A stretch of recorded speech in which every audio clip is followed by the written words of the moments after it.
Price lord. Okay, ನಾವು ಸೋಮವಾರದಿಂದ next ಭಾನುವಾರ ತನಕ ಅಂದರೆ 2ನೇ ತಾರೀಕು ತನಕ ನೋಡಲಿರ್ತಕ್ಕಂಥ ಶೀರ್ಷಿಕೆ keep faith in the promise of god. ಆ ಶೀರ್ಷಿಕೆ ಅಡಿಯಲ್ಲಿ ನಾವು ವಾಕ್ಯವನ್ನು ನಾವು ಧ್ಯಾನಿಸ್ತಾ ಇದ್ದೀವಿ. ನಿನ್ನೆ ನಾವು ನೋಡಿದ್ವಿ ಅಬ್ರಹಾಮನು ದೇವರನ್ನು ನಂಬಿದಾಗ ಏನೆಲ್ಲ ನಡೀತು. ಈಸಾಕನನ್ನು ಬಲಿ ಕೊಡುವುದಕ್ಕೆ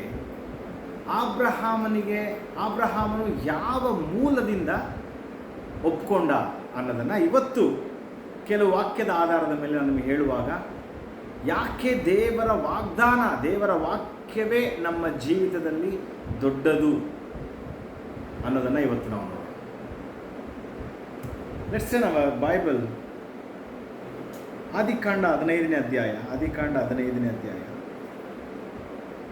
1ರಿಂದ 6 ವಾಕ್ಯಗಳನ್ನು ಮೊದಲನೇದಾಗಿ ನಾನು ಓದ್ತೀನಿ, ಆಮೇಲೆ ನಾವು ನೋಡೋಣ. ಇವತ್ತು ವರ್ಡ್ಸ್ ಜಾಸ್ತಿ ಇರುತ್ತೆ. ಸೊ ನನ್ನ ಜೊತೆ ಸೇರಿ, ಮನೆಯಲ್ಲಿರೋರು ನನ್ನ ಜೊತೆ ಸೇರಿ ಶಬ್ದವಾಗಿ ಓದಿ. ಓಕೆ, ಮಗು ಮಲ್ಕೊಂಡಿದೆ ಅಂತ ಹೇಳಿದರೆ ಅಟ್ಲೀಸ್ಟ್ ನಿಮ್ಮ ಕಿವಿಗೆ ಕೇಳಿಸುವಂತಾದರೂ ನೀವು ಓದಲೇಬೇಕು. ಓಕೆ, ಈ ಸಂಗತಿಗಳು ನಡೆದ ಮೇಲೆ ಅಬ್ರಾಮನಿಗೆ, is not Abraham, it's Abram. Okay, that's a very important. ಅಬ್ರಾಮನಿಗೆ ದರ್ಶನದಲ್ಲಿ ಯೆಹೋವನ ವಾಕ್ಯ ಉಂಟಾಯಿತು. ಏನೆಂದರೆ, ಅಬ್ರಾಮನೇ, ಭಯಪಡಬೇಡ, ನಾನು ನಿನಗೆ ಗುರಾಣಿಯಾಗಿದ್ದೇನೆ, ನಿನಗೋಸ್ಕರ ಅತ್ಯಧಿಕ ಬಹುಮಾನವು ಇಟ್ಟದೆ ಎಂಬುದೇ. ಅದಕ್ಕೆ ಅಬ್ರಾಮನು, ಕರ್ತನಾದ ಯೆಹೋವನೇ, ನನಗೆ ಏನು ಕೊಟ್ಟರೇನು? ನಾನು ಸಂತಾನವಿಲ್ಲದವನಾಗಿ ಹೋಗುವೆನಾದ್ದರಿಂದ ನನ್ನ ಆಸ್ತಿಯೆಲ್ಲ ದಮಸ್ಕದ ಎಲಿಯೇಜರನ ಪಾಲಾಗುವುದಲ್ಲ ಅಂದನು.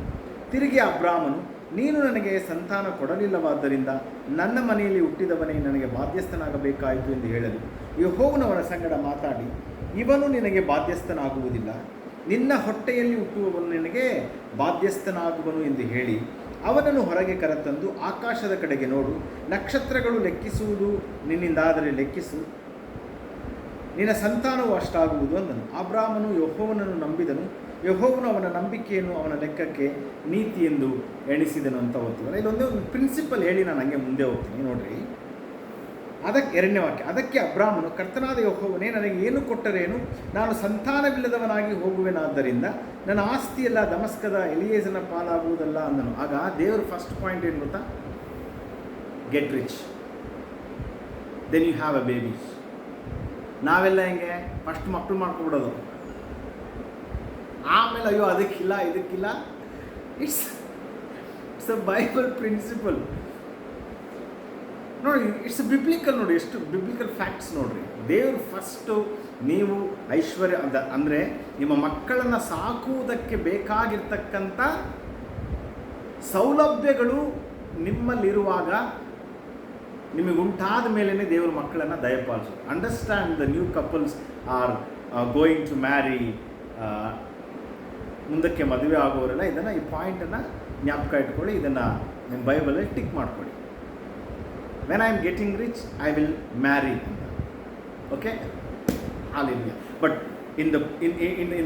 When you hold the promise of God, your time God will do the miracles.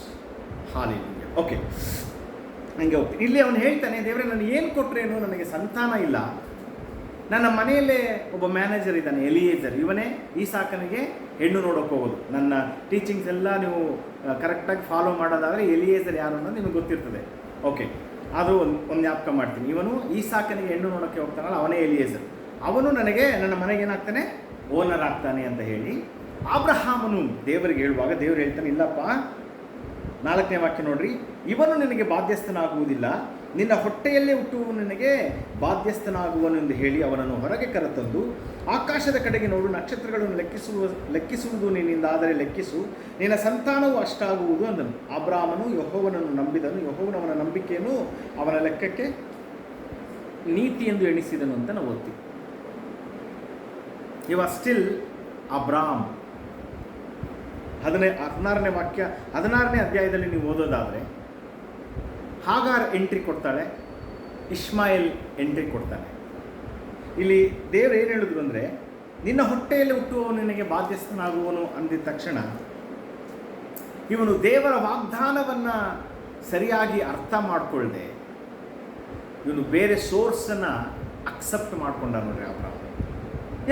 ಸಾರಾಳೆ ಬಂದು ಹೇಳ್ತಾಳೆ, ಅಪ್ಪ ನನಗೆ ಇವಳಲ್ಲಿ ನನಗೆ ಮಗು ಕೂಡ ಅವನು ನನ್ನ ತೊಡೆ ಮೇಲೆ ಆಡಲಿ ಅಂತ ಹೇಳಿ. ನೀವು 16ನೇ ಅಧ್ಯಾಯ ಓದುವಾಗ ನಿಮ್ಗೆ ಅದೆಲ್ಲ ಅರ್ಥ ಆಗ್ತದೆ. ಆದರೆ ಅಬ್ರಹಾಮ ಏನು ಮಾಡಬೇಕಾಗಿತ್ತು? ಇಲ್ಲ, ದೇವರು ಹೇಳಿದ್ದಾನೆ, ನನಗೆ ವಾಗ್ದಾನ ಮಾಡಿದ್ದಾನೆ, ನಿನ್ನ ಹೊಟ್ಟೆಯಲ್ಲಿ ಹುಟ್ಟುತ್ತಾನೆ ಅಂತ ಹೇಳಿ. So we have to wait for God ಅಂತ ಅವರು ದೇವರಿಗೆ ವಾಗ್ದಾನಕ್ಕೆ ಕಾದುಕೊಂಡಿರಲಿಲ್ಲ. ಓಕೆ, ಇದು ಒಂದು ಒಳ್ಳೆ ಐಡಿಯಾ ಅಲ್ಲ ಅಂತೇಳಿ ಏನು ಮಾಡ್ದ, ಕಣ್ಣ ಲಡ್ಡು ತಿನ್ನೋ ಆಸೆಯ ಎಷ್ಟು ಜನ ಆ್ಯಡ್ ನೋಡಿ, ಲಡ್ಡು ತಿನ್ನೋ ಆಸೆ. Abram went to eat another laddu. Okay, I am not saying it's just a joke. Okay, I am not degrading Abraham. Okay, so ಅಬ್ರಾಮ್ ಅದನ್ನು ಸ್ವೀಕಾರ ಮಾಡಿಕೊಂಡ. ಅವನಿಗೀಗ ಇಷ್ಮಾಯೇಲ್ ಹುಟ್ಟುತ್ತಾನೆ. ಹೀ ಥಾಟ್ ಅಂಡ್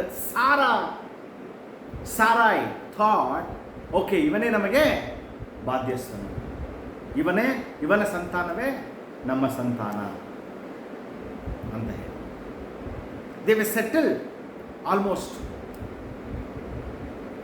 ಅದ್ರ ಬಗ್ಗೆ ಅಬ್ರಾಮ ತಿರ್ಗಾ ಕೇಳಲೇ ಇಲ್ಲ. ಇಲ್ಲಿ 15ನೇ ಅಧ್ಯಾಯದಲ್ಲಿ ಕೇಳ್ತಕ್ಕಂಥ ಪ್ರಶ್ನೆಯನ್ನು, ನೀನು ಏನು ಕೊಟ್ರೇನು ನನಗೆ ಸಂತಾನವಿಲ್ಲದವನಾಗಿರ್ತೀನಲ್ಲ ನಾನು ಅಂತ ಕೇಳ್ತಕ್ಕಂಥ ಪ್ರಶ್ನೆ 16ನೇ ಅಧ್ಯಾಯ ಬಂದಮೇಲೆ ಅವನು ಕೇಳಲೇ ಇಲ್ಲ. ವೈ? ಈ ಸ್ಯಾಟಿಸ್ಫೈಡ್ ವಿತ್ ಇಷ್ಮಾಯೇಲ್. ನಾನು ಹೇಳ್ತೀನಲ್ಲ, when you have the promise of God in your life, don't limit your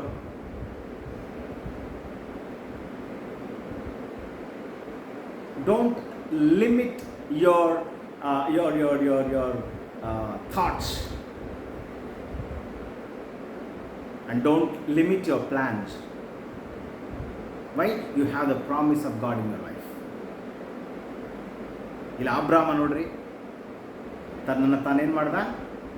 limit ಮಾಡ್ಕೊಂಡ. ವೈ? ಈ forgot the promise of god.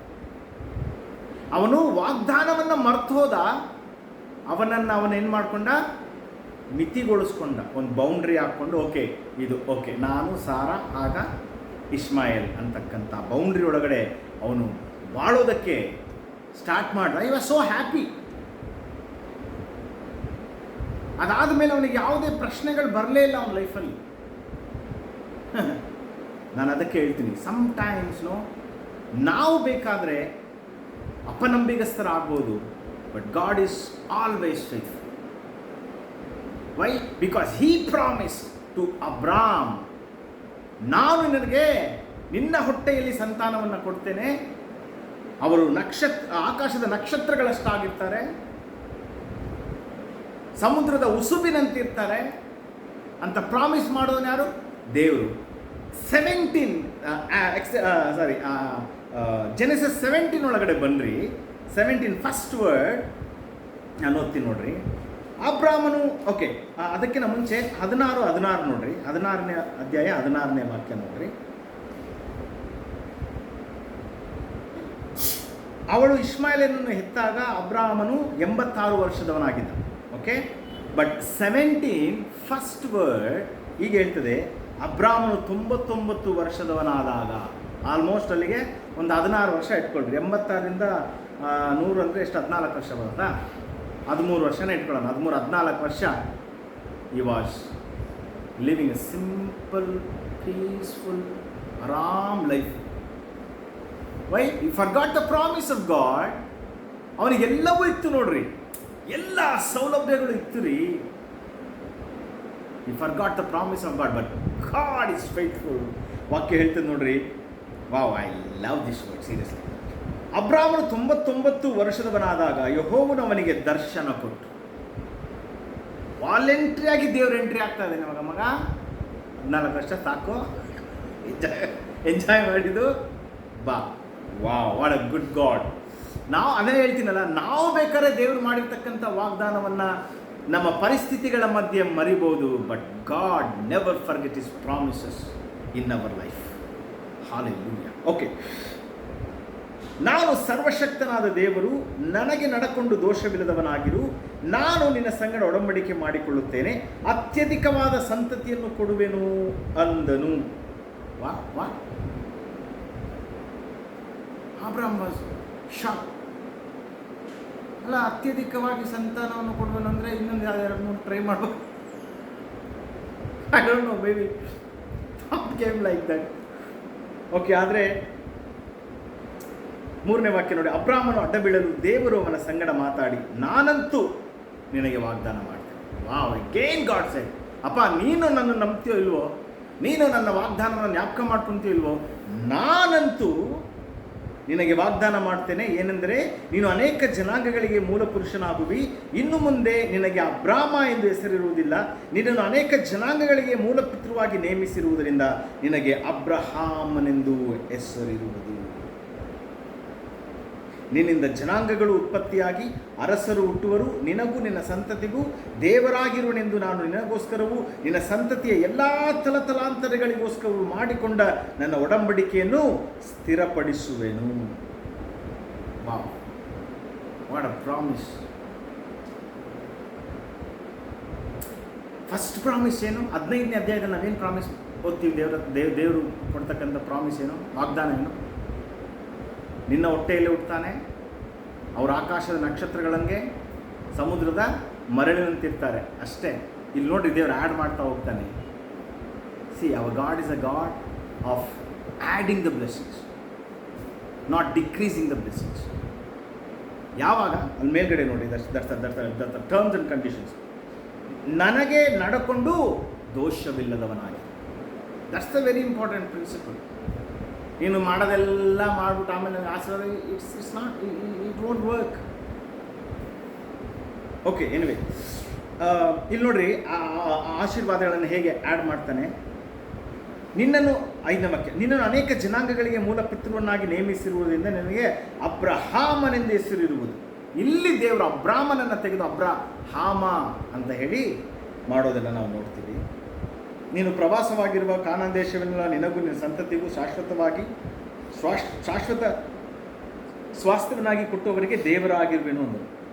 ಮೇಲ್ಗಡೆ ನಾನು ತಿರುಗಿ ನಿಮ್ಗೆ ಓದಿದ್ರೆ, ನೀನು ಅನೇಕ ಜನಾಂಗಗಳಿಗೆ ಮೂಲ ಪಿತೃವಾಗಿ ನೇಮಿಸಿರುವುದರಿಂದ ನಿನಗೆ ಅಬ್ರಾಹ್ಮಣನ ಹೆಸರು, ನಿನಗೆ ಅತ್ಯಧಿಕವಾದ ಸಂತಾನವನ್ನು ಕೊಡುವೆನು, ನಿನ್ನಿಂದ ಜನಾಂಗಗಳು ಉತ್ಪತ್ತಿಯಾಗಿ ಅರಸರು ಹುಟ್ಟುವರು. Hallelujah. God said these things. He renewed the promise. ಏನು ಹೇಳೋದು, ಈಗ ಮನೇನ ರಿನೋವೇಷನ್ ಮಾಡ್ತೀವಿ ನೋಡ್ರಿ, ಇಯರ್ಲಿ ಮಾಡ್ತಾರೆ. ಕೆಲವರು 3 ವರ್ಷಕ್ಕೊಂದ್ಸರಿ, 5 ವರ್ಷಕ್ಕೊಂದ್ಸರಿ. ದೇವ್ರಿಗೆ 15 ವರ್ಷ ಆದಮೇಲೆ ಬಂದು, 14, 13, 15 ವರ್ಷ ಆದಮೇಲೆ ಬಂದು ದೇವ್ರು ಇಲ್ಲಿ ಪ್ರಾಮಿಸನ್ನ ರಿನ್ಯೂ ಮಾಡ್ತಾ ಇರೋದು ನಾವು ನೋಡ್ತಾ ಇದ್ದೀವಿ. ಈ ಆ್ಯಡಿಂಗ್ ದ ಬ್ಲೆಸ್ಸಿಂಗ್ಸ್. ಓಕೆ, ಇದಾದಮೇಲೆ 15ನೇ ವಾಕ್ಯಕ್ಕೆ ಜಂಪ್ ಆಗ್ರಿ.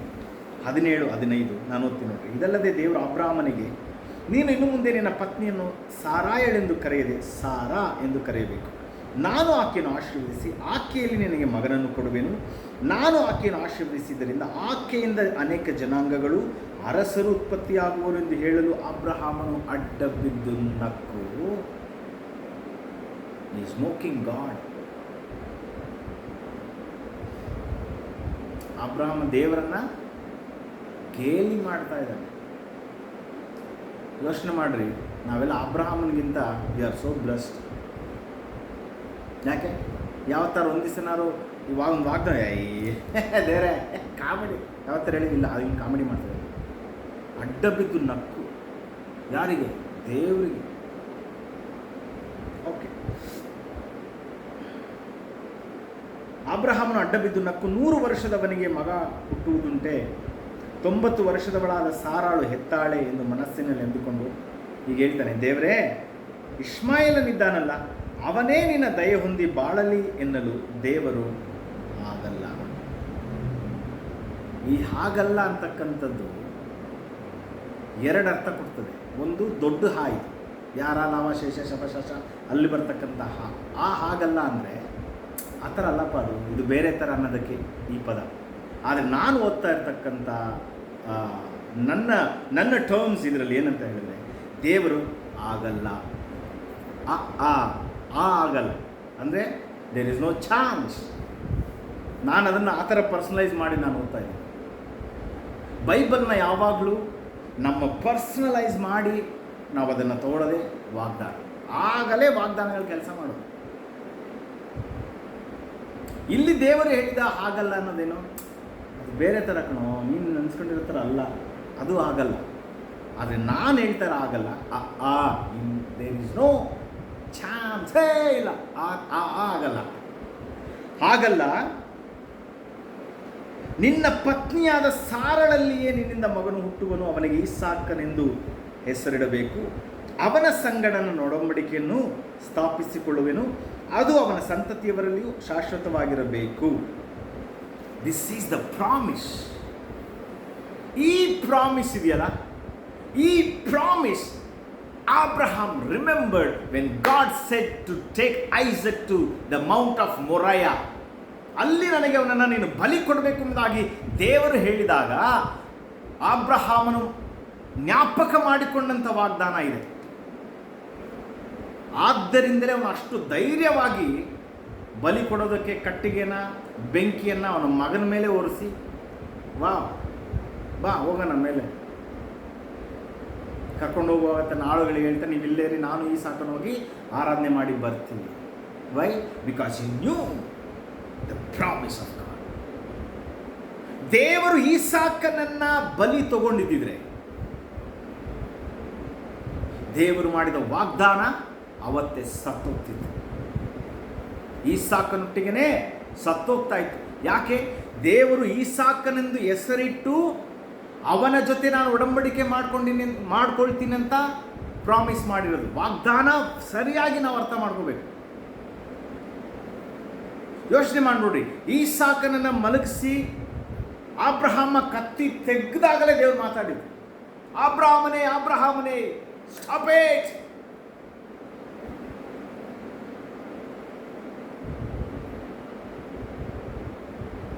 ಬಿಕಾಸ್ ಅಬ್ರಹಾಂ ಅರ್ಥ ಮಾಡಿಕೊಂಡ ವಾಗ್ದಾನವನ್ನಪ್ಪ ಮನಸ್ಸಲ್ಲಿ ಅವಾಗ ನಗಾಡ್ದ ಗೊತ್ತಾ, ಅವಳಿಗೆ ನನಗೆ 90 ವರ್ಷ, ಅವಳಿಗೆ ಇಷ್ಟು ವರ್ಷ ಹೆಂಗೆ ಮಗ ಆಗ್ತದೆ ಅಂತ ನಗಾಡ್ದ ಗೊತ್ತಾ. ಮನಸ್ಸಲ್ಲಿ ಈಗ ಅದೇ ನಗುನೇ ಬಂದಿತ್ತು. ಈ ನಗು it's not a mocking, it's a happiest smile in the Abraham's heart. ಏನಂತ ಅವನು ಅಂದ್ಕೊಂಡಿರ್ಬೋದು, ಇಟ್ಸ್ ಮೈ ಅಸಂಪ್ಷನ್. ಯಾಕೆ? ನಂಬಿಕೆಗೆ ಮೂಲಪಿತೃವಾಗಿ ಅಬ್ರಹಾಮನನ್ನು ದೇವರು ಇಟ್ಟರು ಅಂದರೆ ಕಾರಣ ಇದೆ. ನನ್ನ ಪಾಯಿಂಟ್ ಆಫ್ ವ್ಯೂಲಿ ನಾನು ಇದನ್ನೇ ಜಾಸ್ತಿ ನೋಡ್ತೀನಿ. ವೈ? ದೇವರೇ, ನೀನು ವಾಗ್ದಾನ ಮಾಡಿದ್ದು ಮರ್ತೋಗಿದೆಯಾ ಅನಿಸುತ್ತೆ. ಬಟ್ ಅದು ಹೌದು, ಇದಕ್ಕಿಂತ ಮುಂಚೆ ಮಾಡಿದೆಲ್ಲ ನಾನು ಅದನ್ನು ಮರ್ತೋಗಿದ್ದೀನಿ. ಬಟ್ ಈ ಸಾಕನ್ನು ಹುಟ್ಟುವಾಗ ಮಾಡ್ದಲ್ಲ ಆ ವಾಗ್ದಾನ, it's in my heart, it's in my mind, it's in my nerves, it's in my blood cells. It's going every day. ಈ ಸಾಕನ್ನು ಹುಟ್ಟಿದ ಮೇಲೆ ಎಷ್ಟು ವರ್ಷ, 14 ವರ್ಷ ಈ ಸಾಕನ್ನು ಬಲಿ ಕೊಡುವಾಗ ಆಲ್ಮೋಸ್ಟ್ ಅಷ್ಟು ವರ್ಷ ಪ್ರತಿ ಸಾರಿ ಈ ಸಾಕನ್ನು ನೋಡಿದಾಗ, ನಾನು ಈ ಸಾಕನ್ನು ನೋಡಲಿಲ್ಲಪ್ಪ, ನಿನ್ನ ವಾಗ್ದಾನವನ್ನು ನಾನು ನೋಡಿದೆ. ಏನಂತ ವಾಗ್ದಾನ? ನನ್ನ ವಾಗ್ದಾನವನ್ನು, ನನ್ನ ಒಡಂಬಡಿಕೆಯನ್ನು ಇವನ ಜೊತೆ ಮಾಡ್ಕೊಳ್ತೀನಿ ಅಂತ ವಾಗ್ದಾನ ಮಾಡ್ದಲ್ಲ, ನಾನು ನೋಡಿದ್ದು ಈ ಸಾಕನನ್ನಲ್ಲ, ನಿನ್ನ ಒಡಂಬಡಿಕೆಯನ್ನು. This is the confession had Abraham in his heart every single time ಈ ಸಾ ಐಸಕ್. ಇಸಾಕ್ ಅಂದ್ರೇನು? ನಗು ಅಂತ ಅರ್ಥ. ಆ ನಗುವನ್ನು ನೋಡಿದಾಗ ಇವನು ನಕ್ಕು ಅವನ ಮನಸ್ಸಲ್ಲಿ ಅಂದ್ಕೊಳ್ತಿದ್ದ, ದೇವರೇ, ನನ್ನ ಮಗನ ಜೊತೆ ನೀನು ಒಡಂಬಡಿಕೆಯನ್ನು ಮಾಡ್ಕೊಂಡು. ವಾವ್. ಪ್ರತಿ ಸಾರಿ ಈ ಸಾಕನನ್ನು ನೋಡಿದಾಗ ಅವನು ದೇವರನ್ನು ಗೇಲಿ ಮಾಡ್ದ ಗೊತ್ತಾ. ನನಗೆ 100 ವರ್ಷ, ನನ್ನ ಹೆಂಡತಿಗೆ 90 ವರ್ಷ, ಇದೇಗೆ ಸಾಧ್ಯ ಅಂತ ಹೇಳಿ ನಾನು ಮೋಕ್ ಮಾಡ್ನಲ್ಲ ದೇವರೇ. ಆದರೆ ನೀನು ಪ್ರೂವ್ ಮಾಡಿಬಿಟ್ಟೆ, ಯು ಆರ್ ಅ ಗಾಡ್ ಅಂತ. Thank you for Isaac. ಇವನನ್ನು ನೋಡುವಾಗ ನನಗೆ ನೀನು ಈ ಹಿಂದೆ ಮಾಡಿದ ಎಲ್ಲ ವಾಗ್ದಾನಗಳು ನನಗೆ ಜ್ಞಾಪಕ ಬರುತ್ತೆ. ಏನು ವಾಗ್ದಾನ? ಕಾನಾನ್ ದೇಶವನ್ನು ನಿನ್ನ ಸಂತತಿಗೆ ಕೊಡುವೆನಂತ ಹೇಳಿದೆಲ್ಲ. I believe that Lord. ಯಾಕೆ? ಈಸಾಕ ನನ್ನ ಮುಂದೆ ನಿಂತಿದ್ದಾನೆ. ನಿನ್ನ ಸಂತತಿಯವರನ್ನು ಪ್ರಪಂಚದ ಎಲ್ಲ ಕಡೆ ನಾನು ಹರಡ್ತೀನಿ ಅಂತ ಹೇಳಿದಲ್ಲ, ನಂಬ್ತೀನಿ ದೇವ್ರೆ. ಯಾಕೆ? ಈಸಾಕನನ್ನು ನಾನು ನೋಡ್ತಾ ಇದ್ದೀನಿ. ನಿನ್ನ ಮುಖಾಂತರ ದೊಡ್ಡ ಜನಾಂಗ ಉಂಟಾಗುವಂತೆ ಮಾಡ್ತೀನಿ ಅಂತ ಹೇಳಿದಲ್ಲ, ನಾನು ನಂಬ್ತೀನಿ. ಯಾಕೆ ಗೊತ್ತಾ? ಈಸಾಕನನ್ನು ನಾನು ನೋಡ್ತಾ ಇದ್ದೀನಿ. ನಿನ್ನ ಸಂತತಿಯು ಆಕಾಶದ ನಕ್ಷತ್ರಗಳಂತೆ ಇರುತ್ತೆ ಅಂತ ನೀನು ಹೇಳಿದಲ್ಲ. Yes, I believe God. Why? Because I am seeing Isaac in front of me. Hallelujah. This is the promise Abraham remembered. ಈಸಾಕನನ್ನ ಮೋರಿಯಾ ಬೆಟ್ಟಕ್ಕೆ ತೆಗೆದುಕೊಂಡು ಹೋಗುವಾಗ, ತಮಿಳಲ್ಲಿ ತುನಿಚ್ಚಲ್ ಅಂತ ಹೇಳ್ತೀವಿ, ಅಂದರೆ ಡೇರ್ ಇಂಗ್ಲಿಷಲ್ಲಿ. He dared to take Isaac on the Mount of Moriah. Why? He knew the promise. ಈಸಾಕನನ್ನ ದೇವರು ಬಲಿ ತಗೊಂಡ್ಬಿಟ್ರೆ ಮಾಡಿದ ಒಡಂಬಡಿಕೆ ನಿಂತು ಹೋಗ್ತದೆ. ನನಗೆ ಮಾಡಿದ ಆಶೀರ್ವಾದಗಳು ಯಾವುದು ನಡೆಯೋದಕ್ಕೆ ಸಾಧ್ಯನೇ ಇಲ್ಲ. Why? He is the promise son. ವಾಗ್ದಾನದ ಫಲ, ವಾಗ್ದಾನದ ಮಗ ಅವನು ನನಗೆ.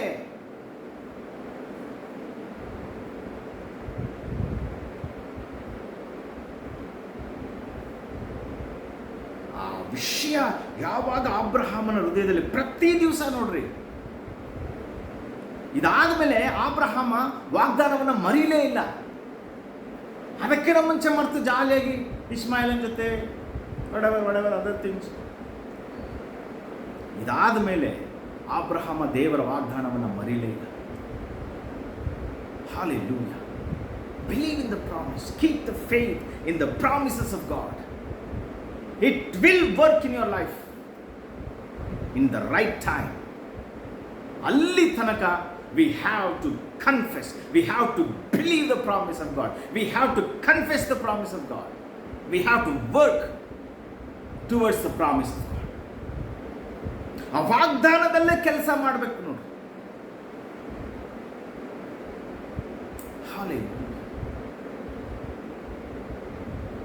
ವಾಗ್ದಾನ ಮಾಡಿದ ಆತನ ನಂಬಿಗಸ್ತು. ಅವನು ಯಾವುದೇ ಕಾರಣಕ್ಕೂ ವಾಗ್ದಾನಗಳನ್ನು ಮರೆತು ಹೋಗೋಣಲ್ಲ. ಅಬ್ರಹಾಮ ರೀತಿಯಲ್ಲಿ ಬೇರೆ ಯಾವುದಾದ್ರೂ ಟ್ರೈ ಮಾಡಬೇಡ್ರಿ. Keep the faith in the promise of God. Sometimes it will take time, yes, but believe. ನಂಬ್ರಿ, ದೇವರು ಉತ್ತಮವಾದದ್ದನ್ನು ನನಗೋಸ್ಕರ ಸಿದ್ಧಪಡಿಸ್ತಾ ಇದ್ದಾನೆ ಅನ್ನೋದನ್ನು. ಹಾಲೆಲೂಯಾ. ಅದು ನಿಮ್ಮ ಕೆಲಸ ಆಗಿರ್ಬೋದು, ನಿಮ್ಮ ಮನೆ ಆಗಿರ್ಬೋದು, ನೀವು ತಗೊಳ್ತಕ್ಕಂಥ ಕಾರ್ ಆಗಿರ್ಬೋದು, ಮದುವೆಗಳಾಗಿರ್ಬೋದು, ಅದು ಫ್ರಿಡ್ಜ್ ಆಗಿರ್ಬೋದು, ವಾಷಿಂಗ್ ಮಿಷಿನ್ ಆಗಿರ್ಬೋದು, ಫೋನ್ ಆಗಿರ್ಬೋದು. ನೆಕ್ಸ್ಟ್ ನವಂಬರ್ಗೆ 16 ಬಿಡ್ತಾನೆ ನೋಡಿ. Wait, God will use miracle. Hallelujah. Keep the faith in the promises of God. In the promise of God. ದೇವರು ನಮ್ಮ ವಾಗ್ದಾನದಲ್ಲೇ ಈಗ ನೋಡ್ರಿ, ಈಗ ಅಬ್ರಹಾಮನಿಗೆ ಮಾಡಿದ ವಾಗ್ದಾನ ಮಾತ್ರ ತಗೊಳ್ರಿ, ತಗೊಂಡು ಅದನ್ನು ಧ್ಯಾನಿಸ್ತಾ ಬನ್ನಿರಿ. ದೇವರು ಫಸ್ಟ್ 12ನೇ ಅಧ್ಯಾಯದಲ್ಲಿ ಮಾಡಿದ ವಾಗ್ದಾನಕ್ಕೆ ಅನುಗುಣವಾಗಿ ಒರಿಜಿನಲ್ ಪ್ರಾಮಿಸ್ ಅಬ್ರಹಾಮನಿಗೆ ದೇವರು ಮಾಡಿದ 12ನೇ ಅಧ್ಯಾಯದಲ್ಲಿ. ನೀವು ಥ್ರೂಔಟ್ ದ ಅಬ್ರಹಾಮನ ಹಿಸ್ಟ್ರಿ ಹಂಗೆ ಬೈಬಲಲ್ಲಿ ಓದ್ತಾ ಬಂದರೆ ಪ್ರತಿ ಪ್ರಾಮಿಸ್ ಒಳಗೂ ಆ ಪ್ರಾಮಿಸ್ನೇ ದೇವರು ಕೆಲಸ ಮಾಡಿರ್ತಾರೆ. ನಾನು ಅದೇ ಹೇಳಿದೆ, ಆ ಪ್ರಾಮಿಸ್ಗೆ ಇನ್ನೊಂದು ಕೆಲವು ಫ್ಲೇವರ್ಗಳನ್ನು ದೇವರು ಆಡ್ ಮಾಡಿರ್ತಾರೆ. Oh, it's like a extra toppings. Oh, it's like a extra pieces on the biryani. Oh yes, it's like a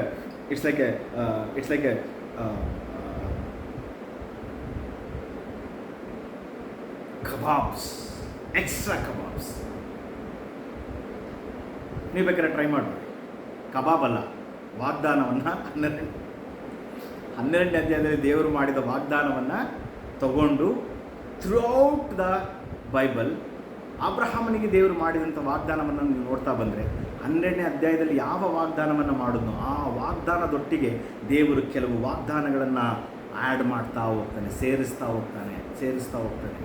ಅದೇ ರೀತಿಯಲ್ಲಿ ದೇವರು, ನಾವು ಯಾವಾಗ ದೇವರ ವಾಕ್ಯವನ್ನು, ದೇವರ ವಾಗ್ದಾನವನ್ನು ನಾವು ಹಿಡ್ಕೊಳ್ತೀವೋ, ಆ ವಾಗ್ದಾನದೊಟ್ಟಿಗೆ ಬೇರೆ ಎಲ್ಲ ಆಶೀರ್ವಾದಗಳನ್ನು ದೇವರು ನಮ್ಮ ಜೀವಿತದಲ್ಲಿ ಕೊಡುತ್ತಾನೆ. Hallelujah. Keep the faith in the promise of God. God bless you.